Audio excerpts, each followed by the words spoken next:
तो last time हमने like we covered till the various aspects to combat corruption, like institutional aspects, social struggle, social infrastructure, then laws.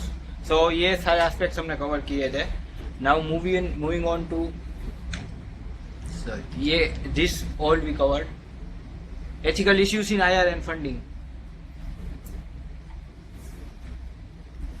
Ethical issues in IR में international relations में you might be aware कि अलग अलग type की theories होती है कि कैसे ऑपरेट होते हैं इंटरनेशनल रिलेशंस. सबसे पहले आइडियलिज्म था. आइडियलिज्म में the central tenet was that when one nation interacts with another nation their basis is like moral theories or moral precepts.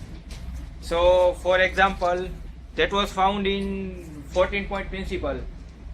After First World War, America gave that 14-point solution to the First World War, where the establishment of UN and open treaties, all these features were there. So that is called idealistic system. So उसके बाद 1940s और 50s में realism आया international relations में. Realism का मतलब ये है कि नेशनल इंटरेस्ट पहले आता है और आइडियोलॉजी सेकेंडरी. और कई बार ऐसा होता है कि आइडियोलॉजी का क्लोक चढ़ा दिया जाता है. अंडरलाइंग फैक्टर जो होता है वो नेशनल इंटरेस्ट होता है. तो उसमें America itself is a democracy but it will promote autocracies overseas. So ऐसा होता है कि वो डोमेस्टिक सिस्टम में डेमोक्रेसी उन लोगों को चाहिए, लेकिन इंटरनेशनल रिलेशन में वो ऐसा इंसिस्ट नहीं करेंगे कि वहाँ पे भी डेमोक्रेसी हो. They will freely support authoritarian systems. So that was realism. Now अभी वो भी that phase is also getting eroded. अब क्या हो रहा है कि एक तो कोल्ड वॉर नहीं रहा, सो वो जो आइडियोलॉजिकल ब्लॉक्स थे वो नहीं रहे हैं. दूसरा फैक्टर ये है कि नॉन स्टेट एक्टर्स जो है वो ज्यादा पावरफुल हो रहे हैं. नॉन स्टेट एक्टर्स मतलब कौन से? MNCs, फिर NGOs, then due to use of ICT and media also there is a global consciousness. Like now there is a sense that we belong to the globe as a whole, not to our individual nation. So उसकी वजह से भी, for example, the classic example is refugee crisis in Syria. It has evoked sympathies across the world. So क्योंकि लोगों को sympathy हुई Syrian refugees की प्रति, इंडिविजुअल नेशंस ने ऐसे स्टेप्स लिए कि उन रेफ्यूजीज को अकोमोडेट किया जाए. So that ideology was also there. So now there is no sharp division between like realistic national interest and ethical concern. These things are intermixed, दोनों होते हैं. सो पहले फंडिंग में इश्यूज लेते हैं. फंडिंग में कौन कौन से इश्यूज है? फिलोसॉफिकल एक्सप्लेनेशन में ये एक तो ह्यूमैनिटेरियन एक्सप्लेनेशन है.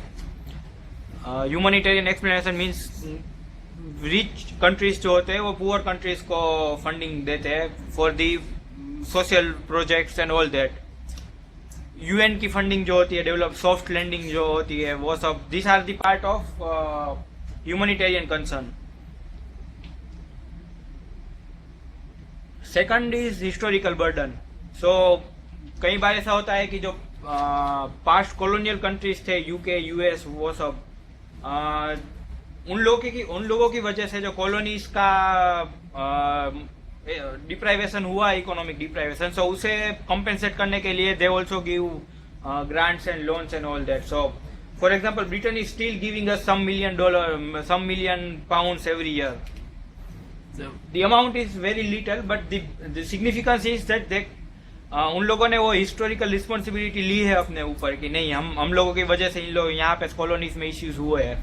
सिमिलरली अमेरिका ने भी, फॉर एग्जांपल वियतनाम वॉर में America ruined Vietnam. So after that they heavily supported Vietnamese economy. Now it's again A thriving economy. So America का सपोर्ट वहाँ पे था. Similarly, in many African countries, the former colonies are supporting.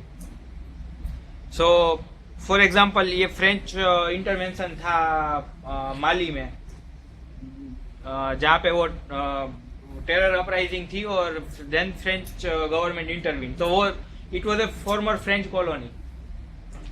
So this is also one aspect. Export of capital overseas demand. इसमें basically global capitalism की ideology के अंदर ही इसको समझाया जाता है. कैपिटलिज्म कैसे डेवलप हुआ? पहले आइडियोलॉजी ये आई कि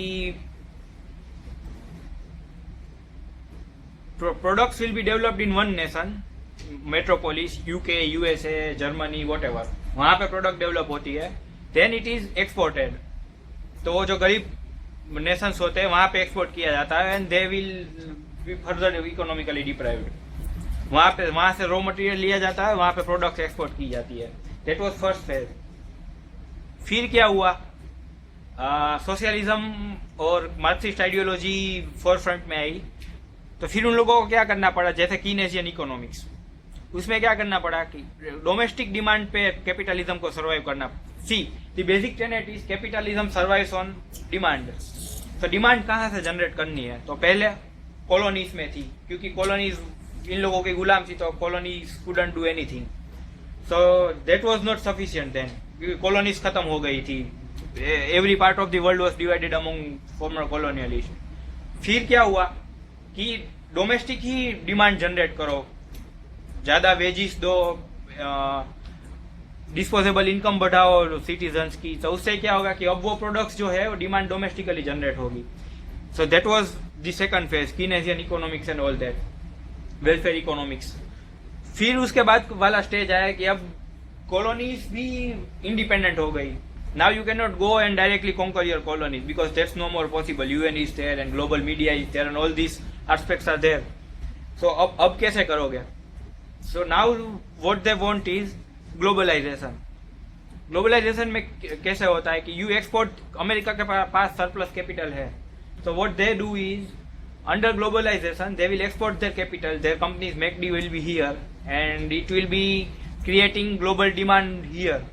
so उसके लिए भी ग्लोबल फंडिंग जरूरी हो जाता है, क्योंकि अगर देश का विकास ही नहीं हो रहा तो they will live in a primitive way और they will not be a part of global economic system. तो मैकडी का कंजम्पशन वहीं पे होगा जहाँ पे लोगों के पास कुछ डिस्पोजेबल इनकम हो और जहाँ पे लिमिटेड मगर ग्रोथ होना चाहिए.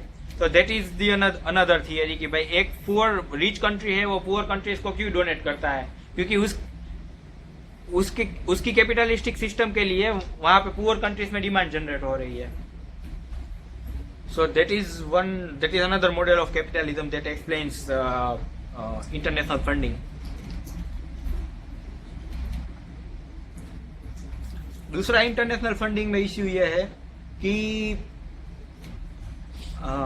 फंडिंग जो है वो स्टेट को करनी है या नॉन स्टेट एक्टर्स को करनी है. स्टेट को करनी है तो then it will be channelize through government. उसमें प्रॉब्लम क्या होता है कि इट्स एन इनएफिशिएंट. गवर्नमेंट कई जगह की इनएफिशिएंट होती है. फॉर एग्जांपल अफ्रीकन कंट्रीज ले लीजिए आप, सब सहारन अफ्रीकन कंट्रीज ले लीजिए, तो वहां पे गवर्नमेंट से ज्यादा इफेक्टिव होती है एनजीओस. सो वहां पे यूएन की ऑर्गेनाइजेशन ज्यादा इफेक्टिव होती है और दूसरी ग्लोबल एनजीओस जो है वो ज्यादा इफेक्टिव होती है गवर्नमेंट ऑर्गेनाइजेशन से. तो फिर वहां पे प्रॉब्लम ये होता है कि ये लोग जो ग्रांट्स है that directly channelize it through NGOs and civil society, not through government.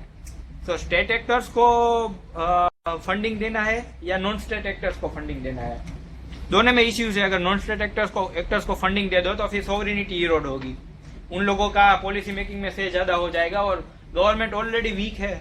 और and if then you are funding NGOs then government will become even more weaker. So वहां पे ये इश्यू रहता है. और अगर गवर्नमेंट को फंडिंग करो तो वहां पे लीकेजेस होते हैं, करप्शन होता है, इनएफिशिएंसी होती है, वो सब इश्यूज तो है ही वहां पे.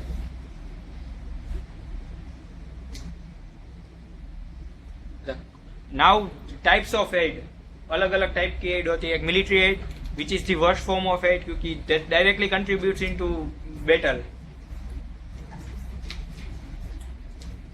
Technical assistance, this is one of a better kind of assistance because आपकी कैपेसिटी बिल्ड होती है उससे. basically this will make you self-reliant. Military aid will not make you self-reliant. So that's the best kind of aid that you can give to another country. For example, India is doing this kind of activity in African countries, Pan-African E-Network project, for example. So what we are doing is connecting all African countries through ICT network. So that's technical assistance. Similarly, we also receive many kind of technical assistance. For example, Japan's contribution in our smart cities project and our rail development project. Capital grants will depend where are you investing it. If you are investing it in social sector, then it will have it will give you better reward. गलत जगह पे अगर invest हो रहा है, conditions आ रही है उस पे, फॉर एग्जांपल यूएन का क्रिटिसिज्म ये होता है कि यूएन की जो फंडिंग होती है, नॉट यूएन, वर्ल्ड बैंक और आईएमएफ, ब्रेटन वुड्स सिस्टम जो है, उसकी फंडिंग की क्रिटिसिज्म ये होती है कि even though they give capital grants, उसका इश्यू ये होता है that comes with conditionalities, market reforms और openness of the economy to the global economic system, ये सब कंडीशंस होती है. So that always comes with a rider. Loans. So all these aspects, all these are different kinds of funding in international relations.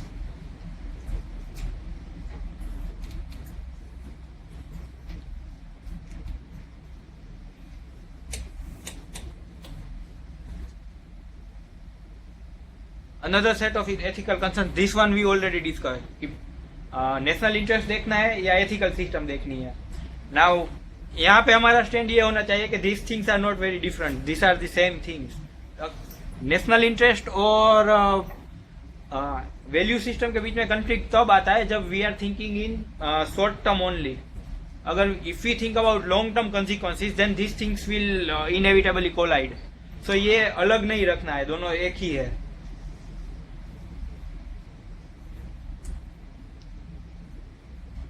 Then on all these issues there are ethical concerns. Terrorism, smuggling, climate change. Climate change is like differential responsibility. This is an ethical issue. कि rich countries contributed to global warming and now they are expecting us to have emission reduction. So is that fair or not?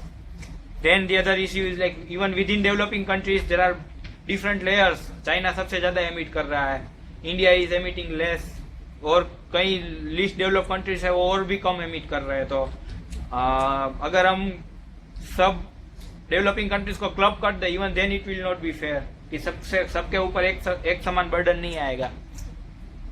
So similarly smuggling, organize crime, कई सारे countries ऐसे होते हैं कि जिसकी economy भी इस पे चलती है. सोमालिया फॉर एग्जाम्पल, पायरेसी पे उन लोगों की इकोनॉमी चलती है. तो now they will not cooperate in anti-piracy operations and all those aspects. Afghanistan, Taliban is running on opium trade. So वहाँ की गवर्नमेंट है, at any rate they will be lax on opium trade and organized crimes. So ये issues रहते हैं. sovereignty की limit क्या होती है? सपोज कोई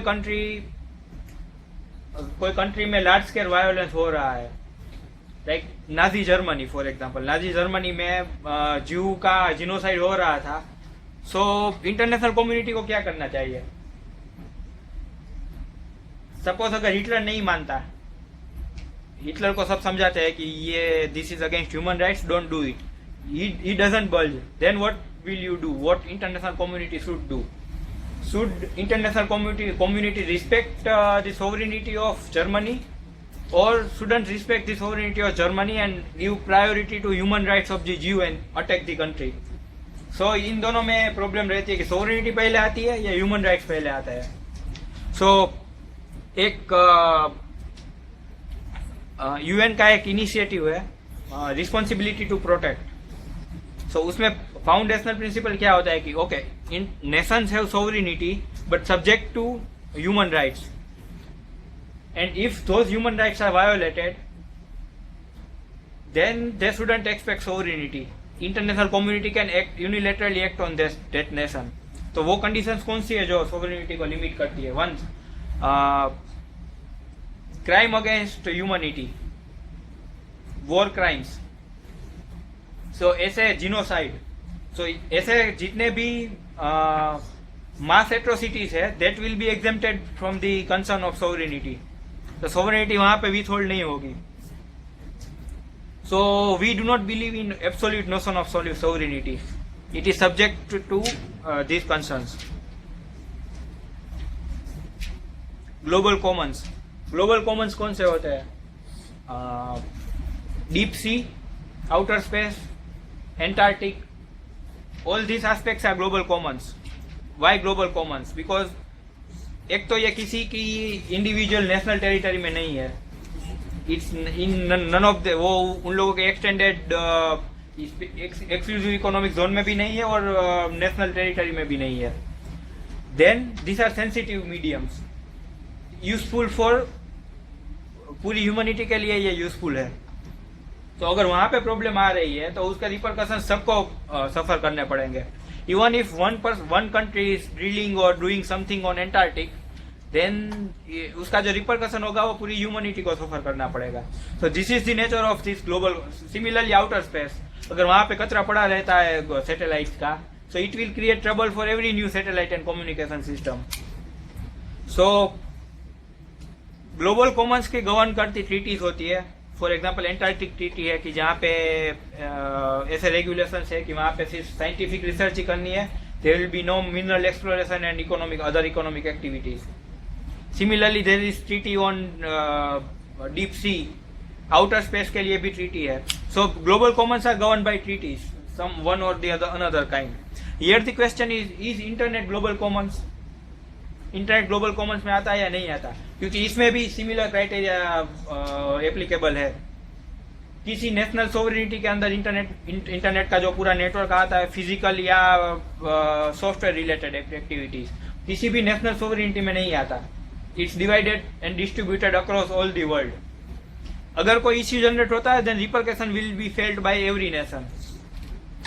सो is the status of internet relative to global commons?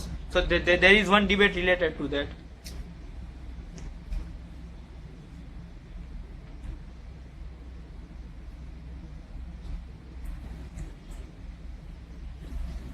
War, when is war justified and when war is not justified? So एक just war theory है.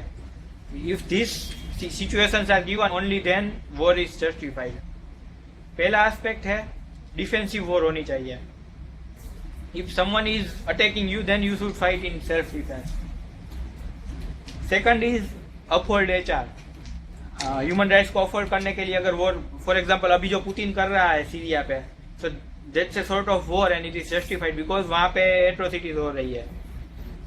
Similarly in some way the war Indo Pakistan war of 1971 can be justified on that aspect. Bangladesh में atrocities हो रही थी and वहाँ पे there was a huge exodus of Bangladeshi people. So that war was in part due to uphold the human rights of the Bangladeshi people. So that is one justification. Now suppose there is a just war, then how would you do the conduct of the war? So उसमें भी ethics होना चाहिए. ऐसा नहीं कि कैसे भी आपने war conduct कर दी. तो उसके लिए वियना ट्रीटीज होती है और वो सब ट्रीटीज होती है. जैसे you have to treat fairly, जो सोल्जर्स होते हैं प्रिजनर्स ऑफ वॉर, उसको आपको फेयरली ट्रीट करना है. उसके ऊपर एट्रोसिटीज नहीं करनी है और ये सब इंटरनेशनल ट्रीटीज होती है. देन वॉर खत्म हो गया, then what you should do is also a part of just war. Reconstruction है, फिर रिकंसिलिएशन है, ये सब. फॉर एग्जाम्पल रिकंसिलिएशन कब हुआ था? जब American civil war. So northern America defeated the southern America, the slave owning states. तो उसके बाद दे स्टार्टेड मासिव रिकंस्ट्रक्शन की पूरी इकोनॉमी को रिवाइव कर दी और mega projects were undertaken. So that was the even after war आपकी responsibility बनती है. This thing is not done by Sri Lanka. उन लोगों का उतना एक्टिव एफर्ट नहीं है कि वो तमिल पॉपुलेशन को रिकंस्ट्रक्ट करे और रिकंसाइल करे. जो भी हो रहा है वो हाफ हार्टेड हो रहा है इंटरनेशनल कम्युनिटी के प्रेशर के बाद भी. तो रिकंसिलिएशन भी नहीं है और रिकंस्ट्रक्शन भी नहीं है, दोनों में से एक भी चीज नहीं है.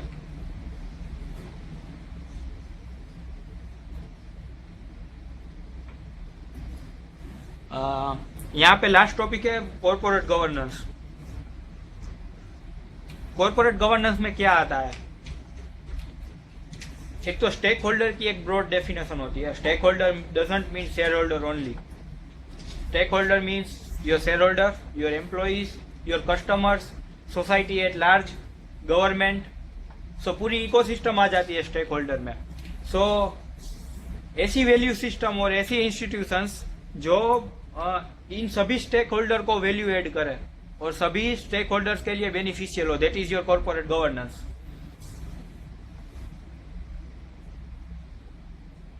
कॉर्पोरेट गवर्नेंस क्यों इंपॉर्टेंट है?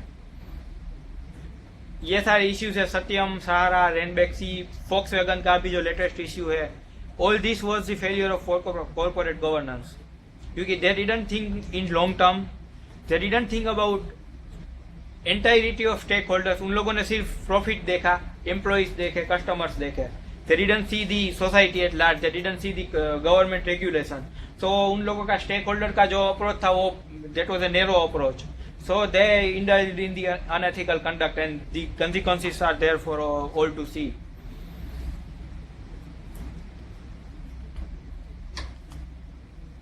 क्या आता है कॉर्पोरेट गवर्नेंस में?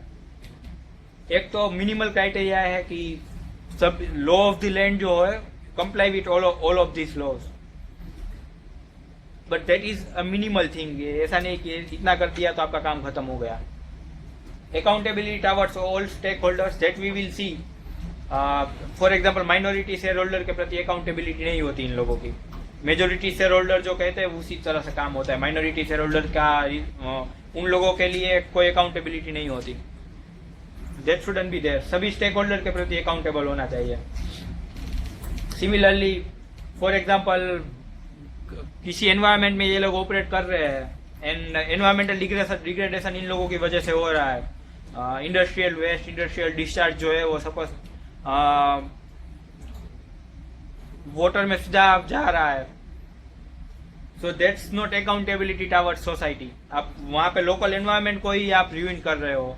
सो वो एथिकली तो गलत है ही, लेकिन कंपनी को भी लॉन्ग टर्म में प्रॉब्लम क्रिएट कर सकता है. फिर conducting business with integrity and transparency. So that for example some companies are known for this approach कि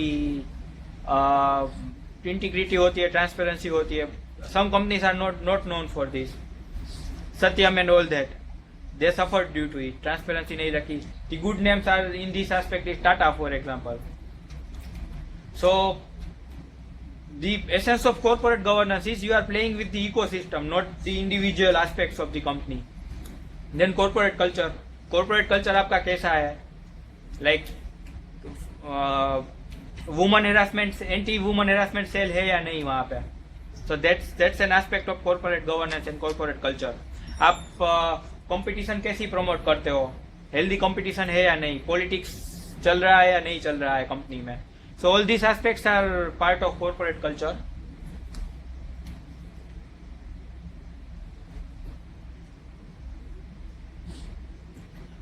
कॉर्पोरेट गवर्नेंस के लिए 90s में से जब एलपीजी जब स्टार्ट हुआ then corporate governance become more important. Because उससे पहले सभी गवर्नमेंट ऑर्गेनाइजेशन ही थी और वो डिपार्टमेंट अपनी मर्जी से उसको चला रहा था, कोई कंपटीशन थी नहीं.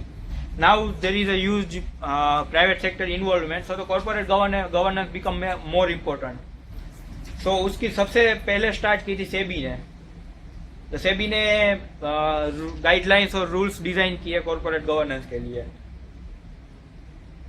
अब जो है 3 रेगुलेटर्स है, MCA, ministry of corporate affairs, फिर आरबीआई एंड सेबी. सेबी तो ऑलरेडी है ही. तो इन तीनों के बीच में प्रॉब्लम भी चलते रहते हैं. बट बेसिकली ये 3 एजेंसीज है. एमसीए के पास कौन सा एक्ट है? फॉर एग्जांपल कंपनीज एक्ट, नया जो कंपनीज एक्ट है 2013, उसमें कॉर्पोरेट गवर्नेंस रिलेटेड कई सारे प्रोविजंस है। Independent director, for example requirement of independent director, this is an aspect of corporate governance, उससे कॉर्पोरेट गवर्नेंस बेटर होता है। Woman director, yes, that was by SEBI, not by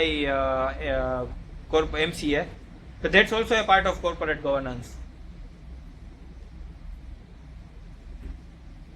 यहाँ पे ethical issues क्या होते हैं? डोमिनेंट शेयर होल्डर का issue ये होता है कि सत्यम का जो स्कैम हुआ था उसका रीजन क्या था? वो जो रामालिंगम राजू था उसके पास 5% शेयर थे ऑलमोस्ट अप्रोक्सीमेटली, लेकिन he was a dominant share holder. Why? क्योंकि company was started by him, he had the required expertise, so CEO वही था। नाउ इश्यू क्या हुआ? उसने प्रॉफिट्स जो है, he exaggerated profits, he played with the account books और profit उसका ओवर एस्टिमेशन कर दिया। ओवर एस्टिमेशन प्रॉफिट का किया, उससे फायदा क्या हुआ कि शेयर वैल्यू जो है सत्यम की वो बढ़ गई। शेयर वैल्यू सत्यम की ज्यादा हो गई तो इसको जो फायदा मिला रामालिंगम राजू को, because he is that 5% owner, वो बढ़ गया। If you are a 51% owner, then you are not concerned with the evaluation of your company, because at any rate you are getting 51%. Now if you just have 5% or 4%, फिर आपका pervert interest, self interest क्या होता है कि कैसे भी करो valuation बढ़ाओ, अपने शेयर बेच दो और get out of the company. तो रामालिंगम राजू का ये अप्रोच था, and then he was in trouble. तो डोमिनेंट शेयर होल्डर का ये इश्यू रहता है कि उन लोगों के पास एक तो परवर्स इंसेंटिव होता है अनएथिकल प्रैक्टिस में इंडल्ज करने के लिए। Second thing is it doesn't go as by the concept of democracy. 5% उसके पास शेयर है, लेकिन उसका ओपिनियन जो है दैट इज डिसप्रोपोर्शनेट। अगर उनके पास 51% शेयर होता and if then he took all the decision, then it would be fair, लेकिन ही जस्ट हैव 5%। सो ये इश्यूज माइक्रोसॉफ्ट में भी बिल गेट्स के पास there is a small amount of share only, 4 और 5% only.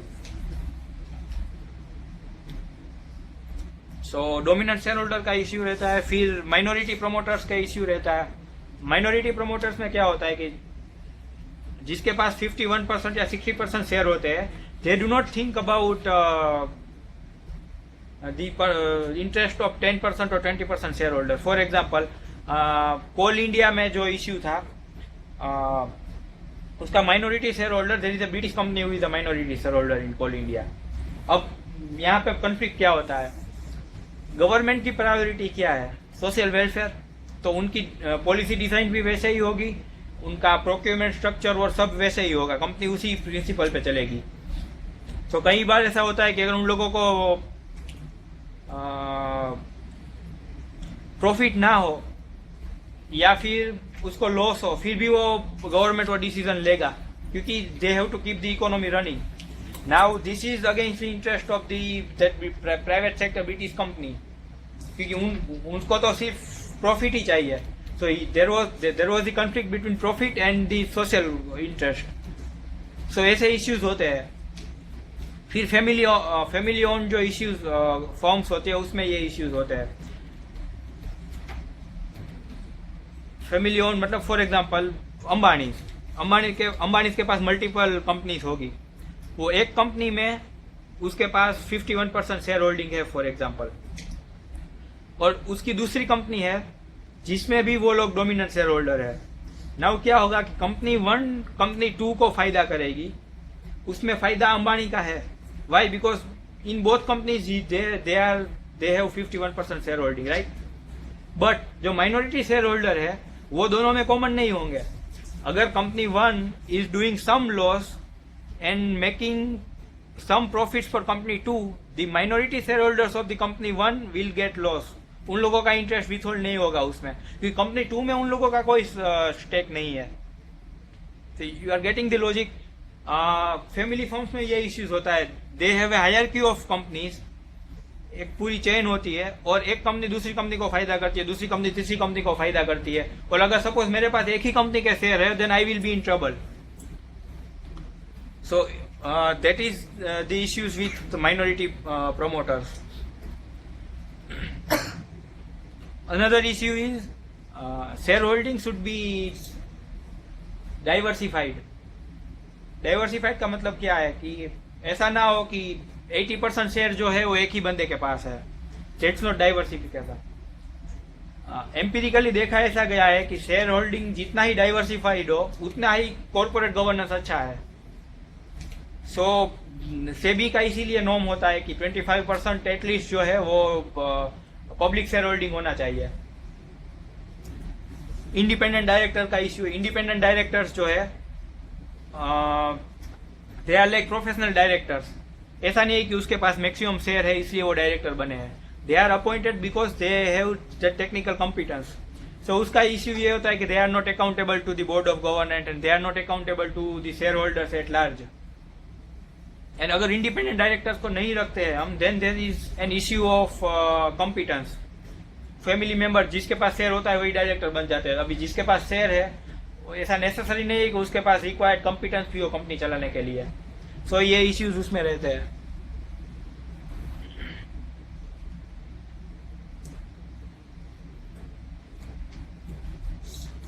So we have covered this public service values portion. Now we will move on to the probity portion.